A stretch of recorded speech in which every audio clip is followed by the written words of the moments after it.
তোমরা যারা এখন এইচএসসি শিক্ষার্থী রয়েছো তাদের জন্য বিগত বছরের আইসিডি বোর্ড প্রশ্নগুলো সমাধান করাটা কিন্তু বেশি জরুরি। বিশেষ করে 2023 এবং 2024 সালে বিভিন্ন বোর্ডে আসা যে প্রশ্নগুলো আছে সেগুলো যদি তোমরা একটু বুঝে সমাধান করা শিখতে পারো তাহলে কিন্তু সেই সমাধানের মাধ্যমে তোমাদের বোর্ড এবং কলেজ পরীক্ষার জন্য একটা এমসিকিউ এর ভালো প্রস্তুতি হয়ে যাবে। কারণ এমসিকিউ গুলো বরাবরই বিগত বছরে যে ধরনের বোর্ড প্রশ্ন এসে থাকে তারই ধারাবাহিকতায় কিন্তু আসে। তো দেখো কিভাবে আমরা বোর্ড প্রশ্ন সমাধানের মাধ্যমে একটা ভালো প্রস্তুতি নিতে পারি। বিশেষ করে এমসিকিউ একইভাবে তোমরা সিকিউ এর ক্ষেত্রেও ভালো প্রস্তুতি নিতে পারবে বোর্ড প্রশ্নের সমাধানের মাধ্যমে। এখানে আমরা ঢাকা বোর্ড 2024 সালের প্রশ্ন সমাধান করব তৃতীয় অধ্যায়ে। তো তৃতীয় অধ্যায়ে ঢাকা বোর্ড 2024 সালে প্রথম যে প্রশ্নটা আমরা পাচ্ছি এখানে বলছে যে বাংলা বর্ণমালা কোন কোডভুক্ত। কম্পিউটার কোড যে টপিকটা আছে তোমাদের তৃতীয় অধ্যায় সংখ্যা পদ্ধতির শেষে, এই টপিকটা কিন্তু এমসিকিউ এর জন্য বেশ ইম্পর্টেন্ট। তোমরা বিগত বছরে যে কোনো বোর্ডের যে প্রশ্ন যদি তোমরা দেখো তাহলে দেখবা যে এই টপিক থেকে মিনিমাম একটা দুইটা প্রশ্ন কিন্তু সব বোর্ডে আছে। তো ঢাকা বোর্ডেও প্রশ্নটা আসছিল। তো বাংলা বর্ণমালা কোন কোডভুক্ত এটার অ্যান্সার তো আমরা অবশ্যই জানবো, বা আমরা এখানে সঠিক উত্তরটা কোনটা হয় সেটাও দেখার চেষ্টা করব। তার আগে কোড সংক্রান্ত আমি তোমাদের বেশ কিছু প্রয়োজনীয় তথ্য একটু দিয়ে দিই। তো সেটা আমি যদি অপশনগুলো অ্যানালাইসিস করে তোমাদেরকে এই তথ্যগুলো দিই তাহলে তোমাদের জন্য বোঝাটা বেশি সহজ হবে, এবং তোমরাও যখন বোর্ডের প্রশ্নগুলো সমাধান করবা তখন ঠিক একইভাবে শুধু সঠিক উত্তরটা না জেনে ওই টপিক রিলেটেড যে রিলেভেন্ট ইনফরমেশন গুলো আছে সেগুলো তোমরা একটু জেনে রাখার চেষ্টা করবে, যেন এই সংক্রান্ত যে কোনো প্রশ্ন আসলে যেন তোমরা অ্যান্সার করতে পারো। এখানে ক নাম্বার যে আছে কোডটা, সেই কোডের নাম হচ্ছে বিসিডি। এখন বিসিডি সম্বন্ধে মোস্ট ইম্পর্টেন্ট কয়েকটা ইনফরমেশন তোমাকে মনে রাখতেই হবে।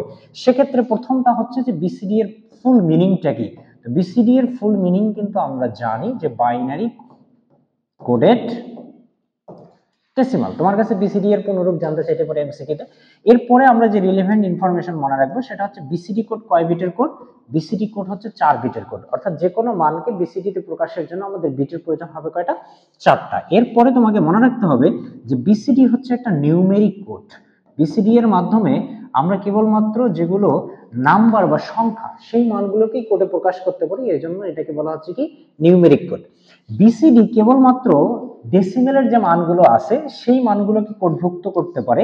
এ কারণে তোমাকে একটা প্রশ্ন এরকম বলবে যে দশমিক সংখ্যার মানকে কোডে প্রকাশ করা হয় কোন কোড পদ্ধতিতে, সেক্ষেত্রে আমরা অ্যান্সার দেব হচ্ছে বিসিডি কোড পদ্ধতি। যেহেতু বিসিডি এর কাজ ডেসিমেলের মানকে কোডভুক্ত করা, আর ডেসিমেলকে বাংলায় বললে আমরা কি বলতে পারি, দশমিক সংখ্যা পদ্ধতি বলতে পারি। তাহলে দশমিক সংখ্যার মানকে কোডে প্রকাশ করা হয় কোন কোডের মাধ্যমে, বিসিডি কোডের মাধ্যমে। এই যে কয়েকটা ইনফরমেশন এগুলো কিন্তু খুবই রিলেভেন্ট ইনফরমেশন। এর বাইরেও তোমাকে কোনো একটা মান দিয়ে তার বিসিডি মান বের করতে বলতে পারে, অথবা বিসিডি তে কোনো একটা মান দেয়া থাকতে পারে তার সমতুল্য দশমিক মানটা তোমাকে বের করতে বলতে পারে।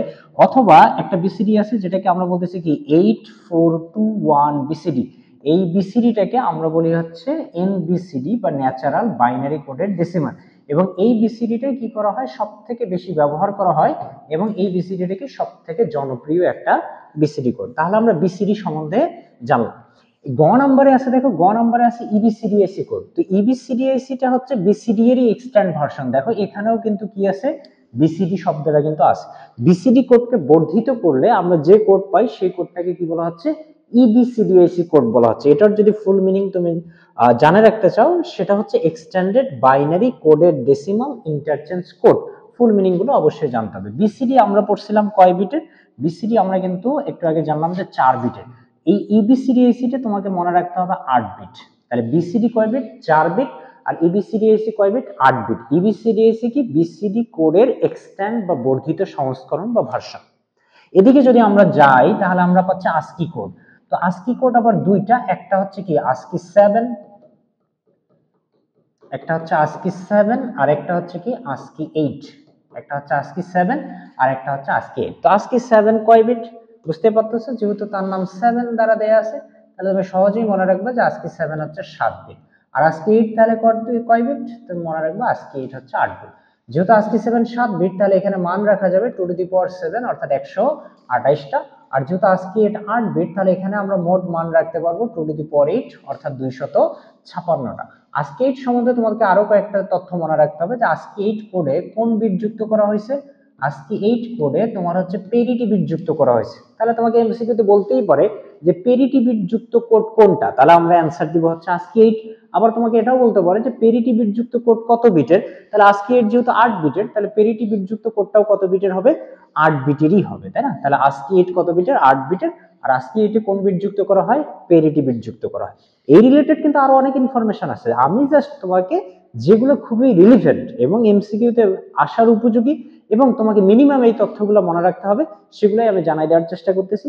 এই কোড সংক্রান্ত টিউটোরিয়াল তুমি আমার ফেসবুক পেজ এবং ইউটিউব চ্যানেলে পেয়ে যাবে, সেখান থেকে তুমি বিস্তারিত বিষয়গুলো শিখে নিতে পারো, ঠিক আছে?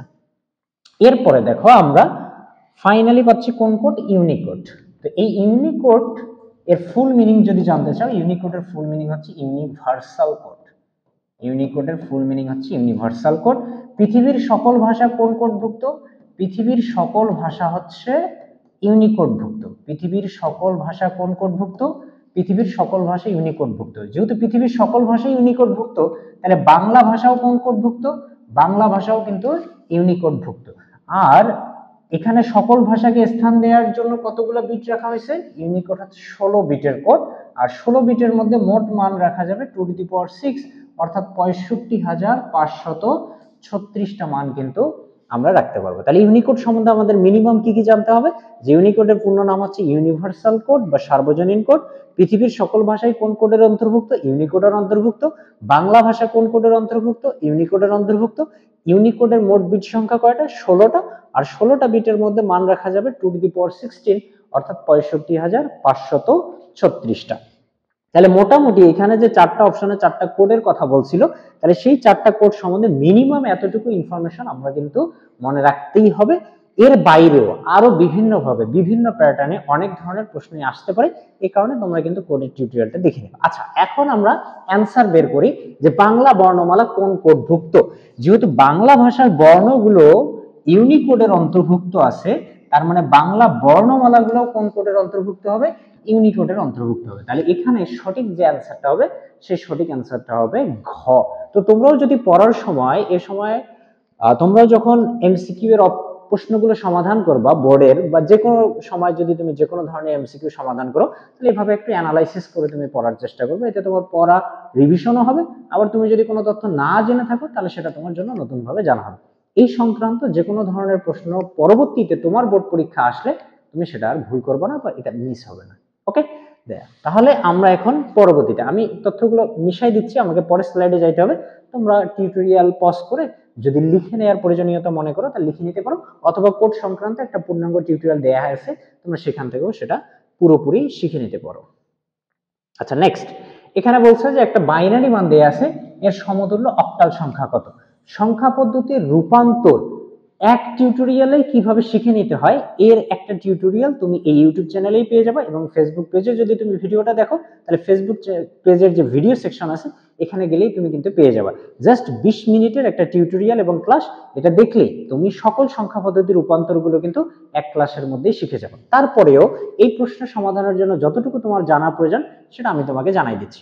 প্রথমত, যখন কোনো একটা মান বাইনারিতে দেয়া থাকবে, অর্থাৎ একটা মান যদি কিসে দেয়া থাকে, বাইনারিতে দেয়া থাকে, আর সেটাকে যদি কোন সংখ্যা পদ্ধতিতে প্রকাশ করার কথা বলে, অক্টাল সংখ্যা পদ্ধতিতে প্রকাশ করতে বলে, তাহলে সেখানে আমাদের বিটের প্রয়োজন হবে কয়টা, 3টা। বিট বলতে কি, বিট বলতে বোঝায় 0 আর 1। বিট এই শব্দের ফুল মিনিং হচ্ছে বাইনারি ডিজিট। বিটকে যদি আমরা ফুল মিনিং করি, তাহলে সেটা কি হবে, বাইনারি ডিজিট হবে। আর বাইনারি ডিজিট বলতে আমরা কাকে বুঝি, 0 আর 1 কে বুঝি। তাহলে বিট বলতেও কাকে বুঝাবে, 0 আর 1 কেই বুঝাবে। তাহলে আমরা কি জানলাম, যে বাইনারিতে যদি যে কোনো মান দেয়া থাকে আর সেটাকে যদি অক্টাল সংখ্যা পদ্ধতিতে প্রকাশ করার প্রয়োজন হয়, তাহলে সেখানে আমরা কয়টা করে বিট নিয়ে আলাদা করব বিষয়টাকে, 3টা করে বিট নিয়ে আলাদা করব। তো এখানে আমাদের যে বাইনারি মানটা ছিল, সেই বাইনারি মানটা অনেকটা এরকম ছিল। আমরা যদি এখানে লিখি, বাইনারি মানটা ছিল 11001.0100। তাহলে এই যে বাইনারি মানগুলো আছে, এগুলাকে আমাদেরকে এখন অক্টালে প্রকাশের জন্য কয় বিট আকারে সাজাইতে হবে, 3 বিট। 3 বিট আকারে আমরা সাজানোর ক্ষেত্রে দশমিকের পরের মানগুলো এই দিক থেকে নিব, আর দশমিকের আগের মানগুলো আমরা এই দিক থেকে নিব। তাহলে দশমিকের আগের মানগুলো যদি আমরা এই দিক থেকে নেই, তাহলে 3 বিট পাচ্ছি আমরা এটা। আর পরবর্তীতে কিন্তু আমরা 3 বিট পাচ্ছি না, পরবর্তীতে আমরা বিট পাচ্ছি 2টা, বাট আমাদের প্রয়োজন কয়টা, 3টা। সেক্ষেত্রে আমরা এখানে একটা 0 নিতে পারি, তাই না? এটা এদিক থেকে 3টা করে সাজাতে হবে, তাহলে 3টা নিলে আমরা এই 3টা পেলাম। পরে আর 3টা হচ্ছে না, তাহলে 3টা পূরণ করার জন্য আমাদের অতিরিক্ত কে দিতে হবে, 2টা জিরো দিতে হবে। তাহলে এখানে প্রতি জায়গায় আমরা বিট নিলাম কয়টা করে, 3টা করে। এখন এই 3 বিটের সমতুল্য যে অক্টাল মান আছে সেই মানটা আমরা নির্ণয় করতে পারলেই অ্যান্সারটা হয়ে যাবে। এখন এই মানটা কিভাবে নির্ণয় করব? অনেকে তোমরা এই মানটা মুখস্থ করো, মুখস্থ করতেই পারো, মুখস্থ করে তো পৃথিবীর যে কোনো কিছুই মনে রাখতে পারো, তাই না? কিন্তু বিষয়টা বুঝে শিখলে তোমার জন্য মনে রাখাটা সহজ হবে, এবং এই রিলেটেড আরো অন্য প্রশ্ন আসলে তুমি কিন্তু সহজেই অ্যান্সার করতে পারবে। তোমাকে যখন একটা বাইনারি মান দিবে, আর সেটা যখন আমরা কোনো একটা সমতুল্য মান বের করব, তখন তোমাকে যে বাইনারি সিকোয়েন্স যেটা আছে সেটা মনে রাখতে হবে। বাইনারি সিকোয়েন্স আমরা কি জানি? প্রথমে 1 হয়, এরপরে 2 হয়, তারপরে কি হয়, 4 হয়। এরপরে দেখবা যে তুমি ওই মানগুলোর কার নিচে 1 আছে, যার যার নিচে 1 থাকবে তুমি সেই মানগুলোকে কাউন্ট করবা। দেখো দেখি এখানে 4 এর নিচে 0 আছে, তার মানে আমরা কিন্তু 4 কে কাউন্ট করব না। এখানে 1 এর নিচে 0 আছে, তার মানে আমরা কিন্তু 1 কে কাউন্ট করব না। এখানে 2 এর নিচে 1 আছে, তার মানে আমরা শুধুমাত্র কাকে কাউন্ট করব, 2 কে কাউন্ট করব। তাহলে এই 3 বিটের যে সমতুল্য মান, সেই সমতুল্য মানটা কি হবে, 2 হবে। এই ক্ষেত্রে যদি বলো তাহলে এটা 1, এটা 2, এটা কত, 4। তাহলে 4 এর নিচে 0 আছে, 4 কাউন্ট হবে না। 2 এর নিচে 0 আছে, 2 কাউন্ট হবে না। 1 এর নিচে 1 আছে, তার মানে 1 কাউন্ট হবে। শুধু যেহেতু 1 কাউন্ট হয়েছে, তাহলে এটার মান আমরা 1 পাবো। আবার এর সমতুল্য বাইনারি সিকোয়েন্সের মান 1, এটা 2, এটা কত হবে, 4 হবে। তাহলে এক্ষেত্রে 4 এর নিচে 0 আছে, তাহলে 4 কাউন্ট হবে না। 2 এর নিচে 1 আছে, 2 কাউন্ট হবে। 1 এর নিচে 1 আছে, 1 কাউন্ট হবে। তাহলে 2 আর 1 মিলে কি হবে, 3 হবে। আর সমতুল্য সবগুলো জিরোর ভ্যালু কি আসবে, 0ই আসবে। তাহলে আমাদের যে অ্যানসারটা আমরা এখানে পাচ্ছি 31.20, এই যে গ নম্বরে আছে 31.20, এটাই হবে আমাদের অ্যানসার। এখন তুমি বলতে পারো যে এই এতটুকু মান বের করার জন্য আপনার এত কাহিনী করার কি আছে? কাহিনীটা আমরা এখানে করলাম, বাট এই কাহিনীটা জানা থাকলে তুমি কিন্তু এটা সব জায়গায় অ্যাপ্লাই করতে পারবে। সাপোজ মনে করো তোমাকে এরকম একটা বাইনারি মান দিয়ে বললো যে এর সমতুল্য দশমিক মানটা কত, তুমি ক্যালকুলেটর চাপবা, অনেকে সংখ্যা পদ্ধতি রূপান্তর করা শুরু করে দিবা, নানাজন নানা কৌশলে বের করবো। বাট তুমি এই যে কাহিনীটা আমি তোমাকে শিখালাম, এই কাহিনীটা যদি তুমি মনে রাখো, তাহলে তোমার কিন্তু আর অন্য কোনো কিছু জানারও প্রয়োজন হবে না, অন্য কোনো কাহিনী শেখারও প্রয়োজন হবে না। তাহলে কাহিনীটা কি? কাহিনীটা হচ্ছে আমরা বাইনারি মানগুলোর সমতুল্য যে বাইনারি সিকোয়েন্সের মান আছে, সেই সিকোয়েন্সের মানগুলো আমরা বসাই দেবো। সেই সিকোয়েন্সটা কি, প্রথমে 1, এরপরে কত, 2 দ্বিগুণ আকারে, 2 এর দ্বিগুণ কত হবে, 4, 4 এর দ্বিগুণ 8, 8 এর দ্বিগুণ 16, 16 এর দ্বিগুণ কত হবে, 32, 16 এর দ্বিগুণ কত হয়, 16 এর দ্বিগুণ এখানে হবে 32। এরপরে আমাদের কাহিনীতে কি ছিল, যে যেগুলো 0 আছে সেগুলো আমরা নিব না, আমরা কেবলমাত্র সেগুলোই নিব যেগুলো কোন অবস্থায় থাকবে, 1 অবস্থায়। এখানে দেখো 2 এর নিচে 0 আছে, তার মানে 2 বাদ। 8 এর নিচে 0 আছে, তার মানে 8 বাদ।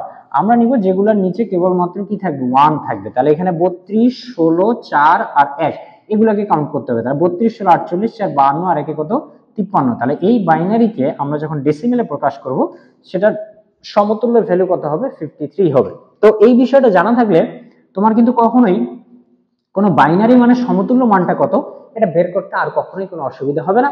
ইভেন তোমাকে কোনো ক্যালকুলেটরের হেল্প নিতে হবে না, তুমি ইজিলি কিন্তু এই সমাধানটা করতে পারবে। যাই হোক, তাহলে আমরা এই সংখ্যা পদ্ধতির রূপান্তর রিলেটেড যে এমসিকিউ গুলো আসবে, সেগুলো কিন্তু একটা দুইটা শিখে রাখলে হবে না, তোমাকে সব ধরনের রূপান্তরই শিখে রাখতে হবে, কারণ যে কোনো রূপান্তর থেকে তোমার এমসিকিউতে প্রশ্নটা আসতে পারে। এই কারণেই তুমি অবশ্যই সংখ্যা পদ্ধতি রূপান্তরের যে টিউটোরিয়ালটা আমাদের এখানে দেয়া আছে, এক ক্লাসে সংখ্যা পদ্ধতি রূপান্তর, এই টাইটেলে, এটা তুমি অবশ্যই একটু দেখে নিবা, ঠিক আছে? ওকে, ফাইন। তাহলে আমরা নেক্সট যদি যাই, আচ্ছা, লজিক গেট থেকে প্রশ্ন দেয়া আছে। লজিক গেট তোমরা অনেকেই সঠিকভাবে না শেখার কারণে আসলে বুঝতে পারো না, বাট লজিক গেট টপিকটা সহজ, তোমরা যদি একটু সঠিকভাবে শিখো তাহলে এখান থেকে যে কোনো প্রশ্নের অ্যান্সার করা সম্ভব। আর লজিক গেট থেকে যে কোনো প্রশ্নের অ্যান্সার করার জন্য প্রথমত যে বিষয়টা জানতে হবে সেটা হচ্ছে লজিক গেটের প্রতীক বা চিহ্নগুলো তোমাকে জানতে হবে, কোনটা অর গেট, কোনটা অ্যান্ড গেট, এই মিনিমাম তোমাকে নলেজটুকু রাখতে হবে। যে স্টুডেন্ট এই মিনিমাম নলেজটুকু রাখবে না, তার পক্ষে আসলে এই লজিক গেট থেকে কোনো ধরনের অ্যান্সার করা এবং লজিক গেট টপিকটা বোঝা কোনোটাই সম্ভব না। তোমাকে অবশ্যই এতটুকু মিনিমাম সেন্স থাকতে হবে যে অর গেট কোনটা, আমি কখন প্লাস দিব, কখন বার দিব, এতটুকু সেন্স থাকতে হবে। বাকিটা তোমাকে টিচার বুঝিয়ে দিবে, তাহলে তুমি ইজিলি বুঝতে পারবে। আচ্ছা দেখো, এখানেও সেম কথা, তাহলে আমাদেরকে আগে প্রতীকগুলো চিনতে হবে। তো এটা কার প্রতীক বলো দেখি? এখানে যে প্রতীকটা দেয়া আছে এটা কিন্তু একটা নট গেটের প্রতীক, এখানে যে প্রতীকটা দেয়া আছে এটা একটা অ্যান্ড গেটের প্রতীক, আর এখানে যে প্রতীকটা দেয়া আছে সেটা কার প্রতীক, সেটা হচ্ছে অর গেটের প্রতীক। তোমরা যদি আলোচনা এর আগে তোমাদের জানা থাকে, তোমরা যদি শিখে আসো, তাহলে অরের ক্ষেত্রে আমরা জানি কি দেয়া হয়, প্লাস দেয়া হয়। অ্যান্ড এর ক্ষেত্রে আমরা জানি ডট দেয়া হয়, বা পাশাপাশি লিখলেও সেটা কি প্রকাশ করে, অ্যান্ড প্রকাশ করে। আর অরের ক্ষেত্রে আমরা, আচ্ছা অর তো লিখছি আমরা, আর নটের ক্ষেত্রে আমরা কি করি, নটের ক্ষেত্রে আমরা বার দিই। তার মানে এখানে যে মানটা গেছে, এখানে কোন মানটা গেছে, এ মানটা কোন গেট দ্বারা গেছে, নট গেট দ্বারা। তাহলে যে কোনো মান নট গেট দ্বারা প্রসেস হলে সেখানে কি আসবে, বার আসবে। তো এ যেহেতু নট গেট দ্বারা প্রসেস হয়েছে, তাহলে এখানে কি আসবে, এ বার আসবে। এটা কোন গেট বলছি আমরা, এটা বলছি আমরা এন্ড। এন্ড মানে আমরা চলকগুলোর মাঝে ডট দিতে পারি অথবা পাশাপাশি লিখতে পারি। এই গেটের একটা চলক এ, একটা বি, তো এ আর বি কে যদি আমরা পাশাপাশি লিখি তাহলে সেটাই কি প্রকাশ করবে, এন্ড প্রকাশ করবে। ফাইনালি এই এ বার আর এ বি এটা কোন গেট দ্বারা প্রসেস হয়েছে, অর। অর মানে সেখানে কি আকারে দেখাইতে হবে, প্লাস আকারে। তাহলে অর কে যদি আমরা প্লাস আকারে দেখাই তাহলে আমরা ফাইনাল যে রেজাল্টটা পাবো সেটা হচ্ছে একটা ইনপুট এ বার আর একটা এ বি, এই দুটো যেহেতু অর দ্বারা প্রকাশ হয়েছে তার মানে প্লাস, অর্থাৎ ওয়াই এর যে সমতুল্য মান সেটা হচ্ছে এ বার অর এ বি। কিন্তু তুমি যদি এখানে অপশনে দেখো তাহলে এখানে জানতে চাইছে যে ওয়াই এর মান কোনটি, আমরা যে ওয়াই এর মানটা উদ্দীপকের সার্কিট থেকে পাইছি সেই মানটা কিন্তু এখানে অপশনে নাই। তাহলে কি আমরা ভুল বের করছি, না। তুমি যদি কখনো দেখো যে তুমি যে সমীকরণটা উদ্দীপক থেকে পাইছো সেটা অপশনে দেয়া নাই, তাহলে তোমাকে বুঝতে হবে যে আমাকে এটাকে আরো সমাধান করতে হবে, সরলীকরণ করতে হবে, বা এটাকে আরো ছোট করে দেখতে হবে যে অপশনের যেগুলো দেয়া আছে সেগুলোর কারোর সাথে মিলে কিনা। তার মানে এই বিষয়টাকে আমাদেরকে এখন আরেকটু সরল করতে হবে। এখন সরলীকরণের যদি তোমরা নিয়ম জানো তাহলে সরলীকরণে আমরা ব্র্যাকেট থাকলে গুণ করে দিই, কমপ্লিমেন্ট থাকলে ভাঙাই দিই। এখানে না ব্র্যাকেট আছে, না কমপ্লিমেন্ট আছে, না কোনো কিছু কমন নেওয়া যায়, না কোনো কিছু বাদ দেওয়া যায়, কোনো কিছুই কিন্তু স্বাভাবিক দৃষ্টিতে আমরা দেখতেছি করা যাচ্ছে না। বাট তাহলে অ্যান্সারটা আমি পাবো কিভাবে, তাহলে কি আমরা ভুল পথে যাচ্ছি বা ভুল করতেছি?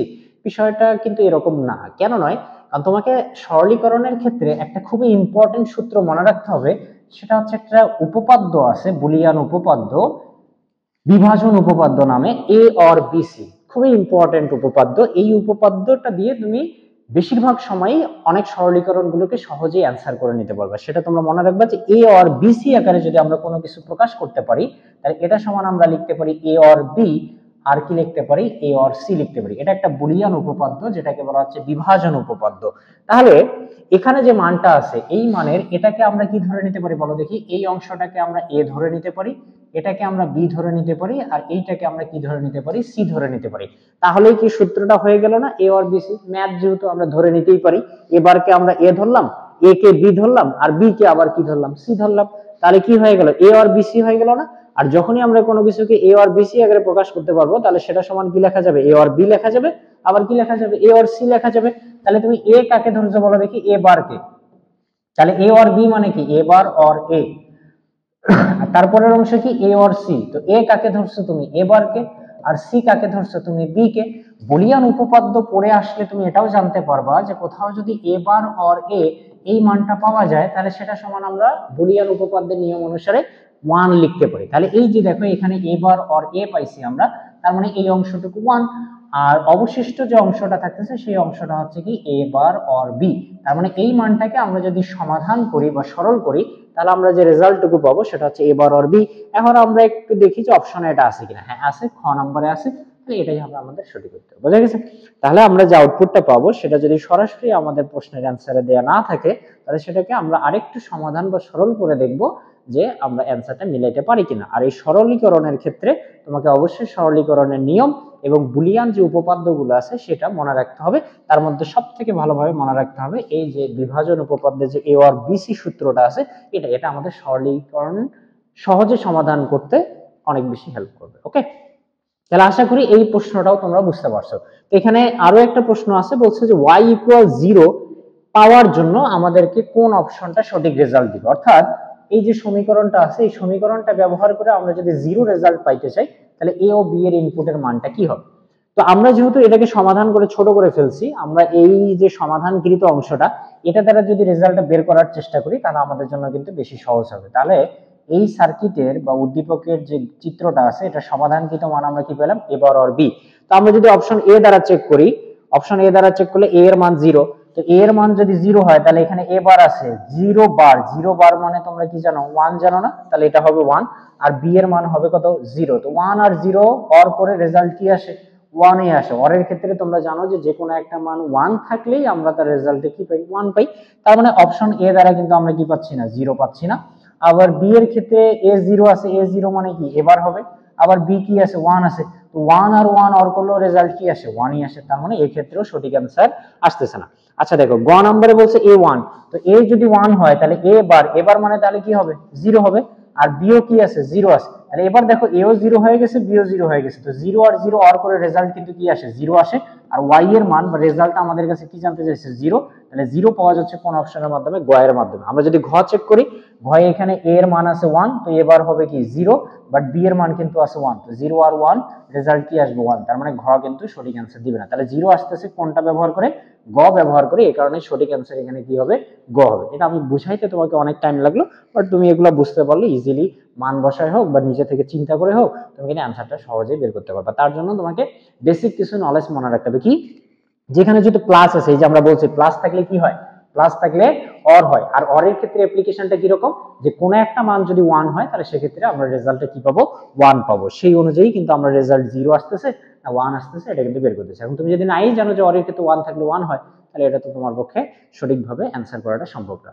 ঠিক আছে, তাহলে এই ধরনের প্রশ্ন অ্যান্সার করতে গেলে অধ্যায়ের যে কিছু বেসিক নলেজ সেটা যদি তোমার জানা থাকে এবং প্রশ্ন সমাধানের প্রসেসটা যদি তোমার জানা থাকে, তাহলে কিন্তু তুমি ইজিলি, অনেক বেশি পড়তে হবে বিষয়টা এরকম না, তুমি যদি সঠিকভাবে শিখতে পারো তাহলে অনেক কম পড়েও কিন্তু তুমি ভালোভাবে প্রশ্নগুলোর অ্যান্সার করতে পারো।